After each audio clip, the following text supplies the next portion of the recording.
ঘর সাজানো কেন, হেনা এখন কোথায়? হেনা রে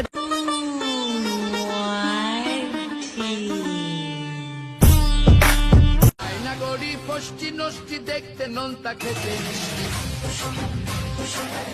अब की बरस है ये सावन, जान न मेरी ले जाए, अरे अब की बरस। আরে সন্ন্যাসী হইয়া আমি পাংখার মতো ঘুরি, তুমি মিঠা কথায় আমার বুকে কারে দেখাবো মনের দুঃখ গো।